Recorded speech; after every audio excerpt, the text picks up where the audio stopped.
Hai Jo, kamu lagi apa? Halo Sharon, aku lagi bingung nih. Gimana ya caranya aku jadi anak Tuhan yang bisa menyenangkan hati Tuhan? Gimana ya? Tapi bentar-bentar Jo, sepertinya aku tahu deh. Oh iya, apa tuh Sharon? Caranya gini Jo, kamu harus mau jadi anak Tuhan yang dipakai sama Tuhan. Hah? Dipakai Tuhan? Dipakai Tuhan gimana? Iya Jo, dipakai Tuhan. Dipakai Tuhan untuk melakukan firman-Nya di dalam kehidupan kita. Salah satu contohnya, kita mau dipakai oleh Tuhan untuk menjadi saksi Kristus. Menjadi saksi? Menjadi saksi Kristus? Aku harus bersaksi gitu?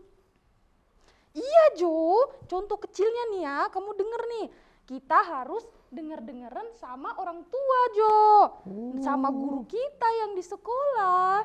Dan juga kita harus berbuat kasih Jo kepada orang-orang lain yang di sekitar kita. Itu merupakan salah satu ciri orang yang dipakai Tuhan. Oh begitu ya Sharon. Oh kalau begitu aku mau jadi alatnya Tuhan. Aku mau dipakai Tuhan. Kita sama-sama ya Jo, kita harus mau dipakai oleh Tuhan Jo.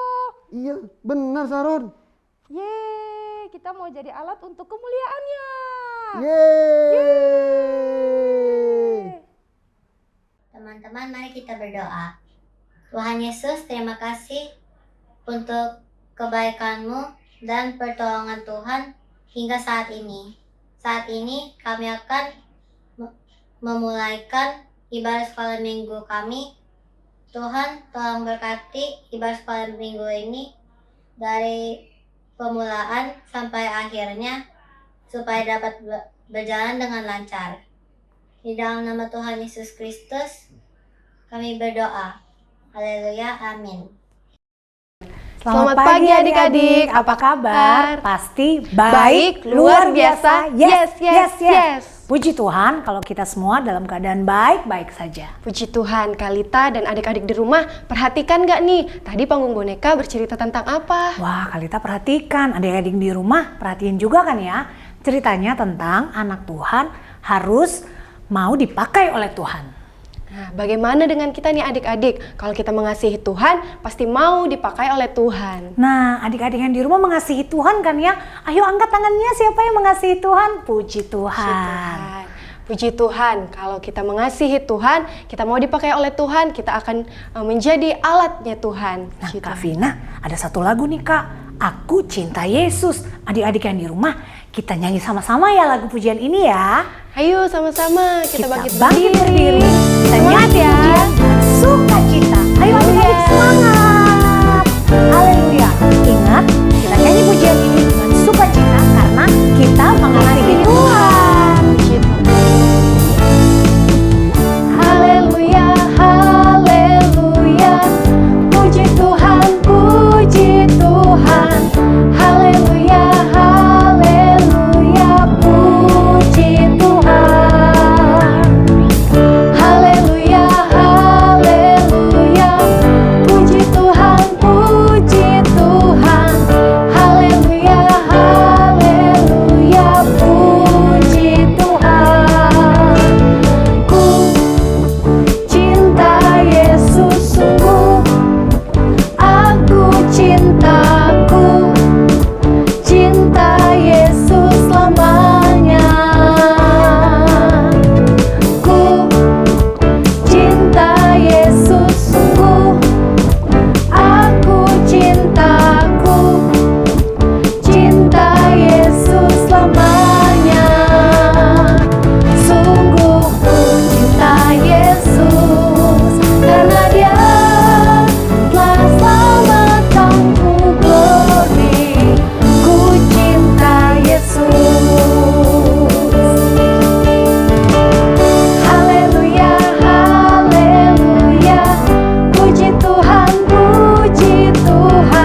mengasihi Tuhan.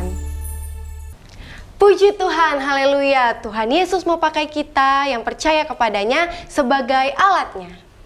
Supaya kita membawa jiwa untuk Tuhan. Artinya kita bisa menceritakan tentang Tuhan Yesus kepada orang-orang di sekeliling kita.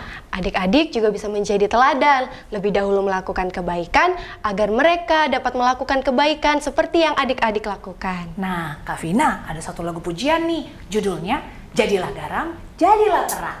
Yuk kita bangkit berdiri bersama-sama, kita memuji Tuhan. Haleluya. Puji Tuhan, adik-adik, kita semangat, kita memuji Tuhan. Jangan lupa pakai gerakan ya, ikutin gerakannya kakak. Haleluya. Aku bernyanyi, memuji Tuhan, serukan namanya. Aku bersyukur, Yesus tetapkan ku jadi anaknya. Yesus mau pakai kita yang percaya menjadi alatnya, membawa jiwa datang kepadanya bagi kerajaannya. Aku bernyanyi, memuji Tuhan, serukan namanya. Aku bersyukur, Yesus tetapkan ku jadi anaknya. Yesus mau pakai kita yang percaya menjadi alatnya, membawa jiwa datang kepadanya bagi kerajaannya. Jadilah garam, jadilah terang di tengah dunia. Jadi teladan buat semua orang, pancarkan kasih-Nya. Dia Allah Roh Kudus memampukan kita menjalani dunia.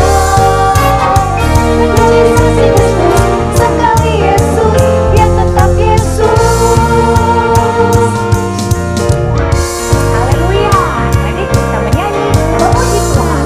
Pujian ini dari awal ya. Haleluya. Aku bernyanyi, memuji Tuhan, serukan namanya. Aku bersyukur, Yesus tetapkan ku jadi anaknya. Yesus mau pakai kita yang percaya menjadi alatnya,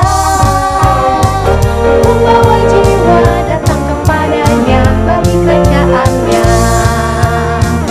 Jadilah garam, jadilah terang di tengah dunia. Jadi teladan buat semua orang, pancarkan kasih-Nya. Biarlah Roh Kudus memampukan kita menggarami dunia.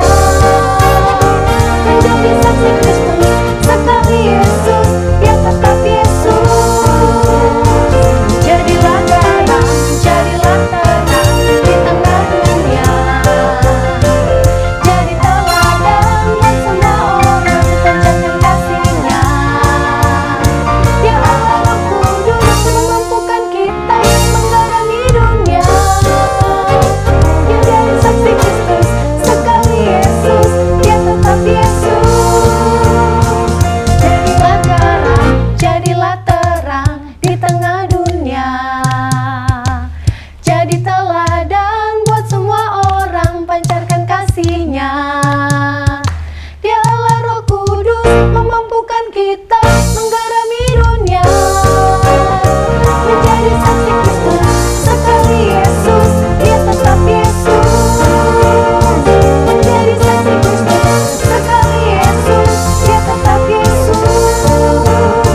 Menjadi saksi Kristus, sekali Yesus, Dia tetap Yesus. Haleluya, sekali Yesus, tetap Yesus. Kita sudah memuji Tuhan, tiba saatnya kita akan mendengarkan firman Tuhan. Mari kita sama-sama siapkan hati kita mau menyembah Tuhan. Kita angkat pujian, Aku Mengasihi Engkau Yesus. Kita masih tetap berdiri ya. Haleluya, puji Tuhan. Haleluya, puji Tuhan. Terima kasih Tuhan. Aku mengasihi Engkau Yesus dengan segenap hatiku. Aku mengasihi Aku mengasihi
kasih tadi kami sudah mendengarkan puji-pujian. Sekarang kami mau mulai firman Tuhan. Tolong Tuhan, biarlah firman Tuhan ini bisa menjadi berkat bagi kami semua. Tuhan, tolong dalam nama Tuhan Yesus kami berdoa dan mengucap syukur. Amin. Halo adik-adik, selamat hari Minggu. Puji Tuhan, tadi kita sudah memuji, memuliakan nama Tuhan. Dan saat ini yuk kita mau mendengarkan apa? Firman Tuhan. Yuk Alkitabnya kita siapin dulu yuk sebelum kita dengar firman Tuhan. Adik-adik bisa didampingin oleh mama papanya ya, atau siapapun yang ada di rumah adik-adik. Nah, puji Tuhan, yuk kita buka Alkitabnya, atau mau lihat di handphonenya juga boleh kok. Yang penting kita membaca firman Tuhan. Yuk kita buka di dalam Ester, pasal yang keempat, ayat yang ke-10 sampai yang ke-14. Yuk kita baca sama-sama yuk, Ester pasal yang keempat, ayat 10 sampai 14. Demikianlah firman Tuhan. Akan tetapi Ester menyuruh Hatta memberitahukan kepada Mordekai. Semua pegawai raja serta penduduk daerah-daerah kerajaan mengetahui bahwa bagi setiap laki-laki atau perempuan yang menghadap raja di pelataran dengan tiada dipanggil hanya berlaku satu undang-undang, yakni hukuman mati. Hanya orang yang kepadanya raja mengulurkan tongkat emas yang akan tetap hidup. Dan aku selama 30 hari ini tidak dipanggil menghadap raja. Ayat yang ke-12, ketika disampaikan orang perkataan Ester itu kepada Mordekai, maka Mordekai menyuruh menyampaikan jawab ini kepada Ester. Jangan kira karena engkau di dalam istana raja, hanya engkau yang akan terluput dari antara semua orang Yahudi. Sebab sekalipun orang pada saat ini berdiam diri saja, bagi orang Yahudi akan timbul juga pertolongan dan kelepasan dari pihak lain, dan engkau dengan kaum keluargamu akan binasa. Siapa tahu, mungkin justru untuk saat yang seperti ini, engkau beroleh kedudukan sebagai ratu. Nah, kita mengetahui Ester adalah seorang yang cantik, seorang ratu yang dipilih oleh raja. Ester dilahirkan dengan nama Hadassah, lalu ia diasuh oleh siapa? Oleh Mordekai. Nah, kita melihat nih cerita di pasal keempat ayat 10 sampai 14. Kita melihat juga sebelumnya di ayat 1 sampai yang ke-9, kita tahu bahwa Ester dianjurkan untuk menghadap raja oleh Mordekai. Untuk apa? Untuk menyelamatkan orang Yahudi, untuk menyelamatkan bangsanya. Lalu dalam ayat yang ke-10 sampai 11 dikatakan, akan tetapi Ester menyuruh Hatta memberitahukan kepada Mordekai, semua pegawai raja serta penduduk daerah-daerah kerajaan mengetahui bahwa bagi setiap laki-laki atau perempuan yang menghadap raja di pelataran dengan tiada dipanggil hanya berlaku satu undang-undang, yakni hukuman mati. Kita tahu kalau dalam istana raja itu, kalau raja ini tidak memanggil untuk menghadap raja, kita tahu ada hukumannya, yaitu hukuman mati.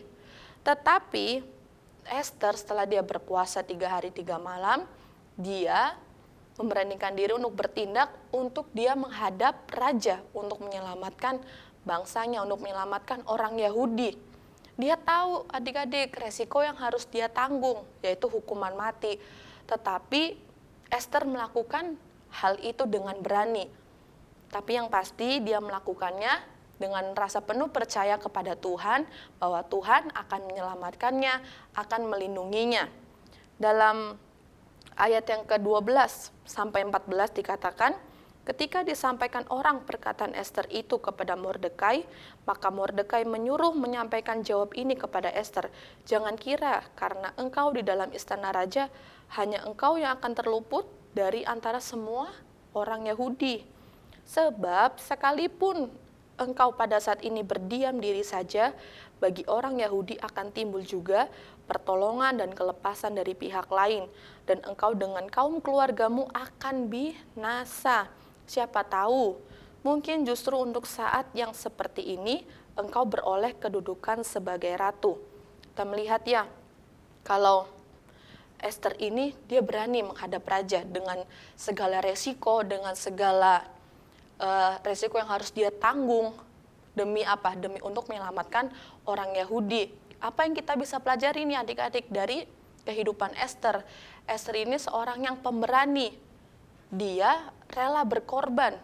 Dia rela demi menyelamatkan orang-orang Yahudi. Nah, ada contoh lain nih adik-adik. Dalam Alkitab, yang dia rela berkorban demi menyelamatkan semua manusia. Siapa lagi? Kalau bukan Tuhan Yesus. Dia rela mati, dia berkorban untuk menyelamatkan kita semua. Kita yang tadinya orang berdosa, Tuhan Yesus selamatkan sehingga kita bebas dari hukuman dosa. Yuk kita lihat dalam Yohanes pasal yang ketiga, ini yang sudah menjadi ayat hafalan kita nih. Benar adik-adik sudah hafal ayat ini, Yohanes 3 ayat 16 dikatakan apa? Karena begitu besar kasih Allah akan dunia ini, sehingga ia mengaruniakan anaknya yang tunggal, sehingga setiap orang yang percaya kepadanya tidak binasa, melainkan beroleh hidup yang kekal. Nah, kita melihat ya bahwa Tuhan rela mengorbankan nyawanya, menebus kita semua. Dan kita sebagai anak-anak Tuhan harus bersyukur nih adik-adik atas apa yang dilakukan Tuhan Yesus bagi kita semua. Tuhan Yesus yang menyelamatkan kita semua dari hukuman dosa. Nah, ada ayat lain ya adik-adik dalam Efesus. Yuk kita buka yuk Alkitabnya. Efesus pasal yang pertama. Efesus pasal pertama ayat yang ke-9. Dikatakan, sebab ia telah menyatakan rahasia kehendaknya kepada kita, sesuai dengan rencana kerelaannya, yaitu rencana kerelaan yang dari semula telah ditetapkannya di dalam Kristus. Nah, kita melihat bahwa Tuhan menyatakan rahasia kehendaknya kepada kita, sesuai dengan apa? Rencana kerelaannya, yaitu rencana kerelaan yang dari semula telah ditetapkan Tuhan di dalam Kristus bagi kita semua. Nah, adik-adik, apa yang kita bisa pelajari nih firman Tuhan di hari ini? Firman Tuhan hari ini kita belajar untuk kita rela berkorban ya untuk semua orang, bagi siapa aja. Nah, mungkin kita berpikir, aduh tante, kita kan masih anak-anak, kita masa mau mengorbankan nyawa. Nah, kita melihat dari contoh si Esther dan Tuhan Yesus ini, kita sebagai anak-anak Tuhan kita mau berkorban dan rela menolong bagi siapa saja yang membutuhkan pertolongan kita. Nah, Tuhan mau pakai kita sebagai anak-anaknya untuk kita bisa apa? Bisa menjadi berkat dimanapun kita berada. Dengan kita menolong ataupun memberi bantuan sekecil apapun itu, nah itu sudah kita menjadi berkat dan memancarkan kasih Kristus bagi orang-orang yang ada di sekeliling kita tentunya adik-adik. Nah, jangan mau untuk kita, mau saja nih kita yang ditolong orang, tetapi kita tidak mau untuk apa? Untuk menolong orang lain. Nah, kita harus rela berkorban, kita harus mau untuk kita menolong sesama kita, keluarga kita, adik kita, mungkin kakak, papa, mama, ataupun kita mau terus menjadi berkat dimanapun kita berada. Meskipun nih kita masih kecil, mungkin kita berpikir kita tidak bisa berbuat apa-apa, tetapi ketika Tuhan pakai kita, anak-anaknya, percayalah bahwa Tuhan akan menolong kita, akan memampukan kita untuk kita bisa melakukan kebenaran firman Tuhan tentunya. Nah, dengan adik-adik terus berdoa dan membaca kebenaran firman Tuhan, maka Tuhan Yesus akan memampukan kita, Roh Kudusnya akan menolong kita, akan memampukan kita untuk kita apa? Untuk kita menolong orang lain, untuk kita melakukan hal-hal yang baik. Mungkin kita berpikir, susah ya tante, tapi kita percaya bahwa Tuhan yang akan memampukan kita, Tuhan yang akan menolong kehidupan kita. Meskipun kita masih kecil, tapi percayalah bahwa Tuhan Yesus terus ada dalam kehidupan kita. Nah, yuk kita buka lagi Alkitab kita. Kita buka di dalam Galatia Galatia pasal yang ke-6. Yuk, kita buka Alkitabnya Galatia pasal yang ke-6. Ayat 1 dan 2. Galatia 6 ayat 1 dan 2. Saling membantulah kamu. Ayat pertama, saudara-saudara, kalaupun seorang kedapatan melakukan suatu pelanggaran, maka kamu yang rohani harus memimpin orang itu ke jalan yang benar dalam roh lemah lembut, sambil menjaga dirimu sendiri, supaya kamu juga jangan kena pencobaan. Ayat yang kedua, dikatakan, bertolong-tolonglah menanggung bebanmu, demikianlah kamu memenuhi hukum Kristus. Nah, kita melihat nih dalam Galatia dikatakan ketika ada orang teman kita yang kedapatan melakukan satu pelanggaran, maka kita sebagai anak-anak terang, kita sebagai anak-anak Tuhan harus apa dikatakan dalam firman Tuhan, harus memimpin orang itu ke jalan yang benar. Nah, kita harus berani untuk menegur, kita berani untuk menasehati. Agar apa? Agar orang yang melakukan kesalahan itu, melakukan pelanggaran itu, dia itu mengerti bahwa apa yang dilakukan itu salah dan tidak benar di hadapan Tuhan. Sehingga Tuhan pakai untuk kita menasehati orang tersebut. Mungkin teman kita ada yang melakukan kejahatan, ataupun dia nyuri deh adik-adik, ataupun dia nyontek, ataupun dia mungkin ngomong yang tidak benar. Nah, kita sebagai anak-anak terang tentunya kita harus menasehatinya. Ketika kita tahu itu hal yang buruk, ketika kita tahu itu hal yang jahat, maka kita harus membenarkan kebenaran itu. Kita harus kasih tahu, jangan lakukan itu. Yuk kita lakukan hal yang baik. Nah, dikatakan lagi, memimpin orang ke jalan yang benar dalam apa? Dalam roh lemah lembut. Kita harus sabar juga dalam kita menasehati orang lain, ataupun kita memberitahu hal yang benar sambil menjaga dirimu supaya kamu jangan kena pencobaan. Nah, saat kita menasehati orang lain ataupun memberitahu kepada orang lain ketika dia melakukan kesalahan, nah, firman Tuhan juga katakan kita juga harus menjaga diri kita, agar jangan kita cuman kasih tahu nih sama teman kita, tapi kenyataannya kita juga melakukan hal yang salah juga. Nah, itu tidak boleh adik-adik. Nah, dalam ayat yang kedua dikatakan, bertolong-tolonglah kamu menanggung apa? Menanggung bebanmu. Demikianlah kamu memenuhi hukum Kristus. Nah, Tuhan mau saat ini untuk kita bisa tolong-menolong. Dalam hal sekecil apapun itu, marilah kita melakukan hal yang baik. Mungkin teman kita membutuhkan pertolongan. Yuk, kita sebagai anak-anak Tuhan, kita mau menolong teman kita. Nah, kita buka lagi nih dalam Kisah Para Rasul. Saat ini kita banyak ayat ya adik-adik, tapi tidak mengapa kita membaca kebenaran firman Tuhan. Kita buka dalam Kisah Para Rasul, pasal 18 ayat yang ke-9. Dikatakan, pada suatu malam berfirmanlah Tuhan kepada Paulus di dalam suatu penglihatan. Katakan apa? Yuk kita lihat baik-baik nih firman Tuhan, yaitu jangan takut, teruslah memberitakan firman dan jangan diam. Di ayat ini Tuhan menyuruh kita untuk jangan takut. Jangan takut untuk kita menolong orang lain, ataupun tadi ya, dalam Galatia tadi, untuk kita menasehati orang lain, mungkin yang melakukan kesalahan. Adik-adik, firman Tuhan di hari ini mengingatkan kita untuk kita rela berkorban bagi sesama kita. Kita mau siap dipakai Tuhan untuk kita melakukan firman Tuhan, melakukan kebenaran bagi sesama kita. Nah, ayat hafalan kita di dalam Galatia. Kita kembali lagi yuk dalam Galatia pasal yang ke-6, ayat yang sudah tadi kita baca. Galatia pasal 6, ayat yang kedua. Ini ayat hafalannya nih adik-adik.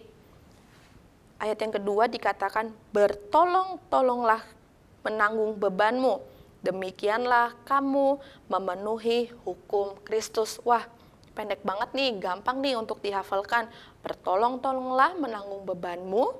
Demikianlah kamu memenuhi hukum Kristus. Nah, ayat hafalan ini bukan saja kita hafalkan sebagai ayat hafalan ya adik-adik, tetapi kita juga mau melakukan kebenaran firman Tuhan ini.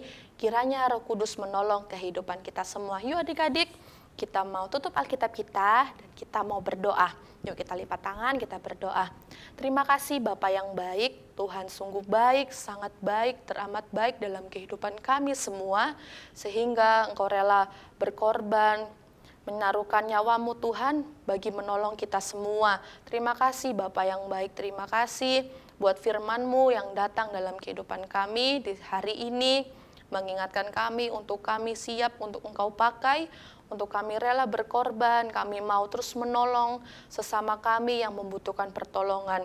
Kami percaya Tuhan yang akan memampukan kami untuk kami melakukan firman Tuhan. Terima kasih Bapa yang baik, kami mau terima firman-Mu dalam hati kami dan kami mau melakukannya hanya di dalam nama Tuhan Yesus Kristus. Haleluya, puji Tuhan, amin. Sekali Yesus, tetap Yesus, puji Tuhan.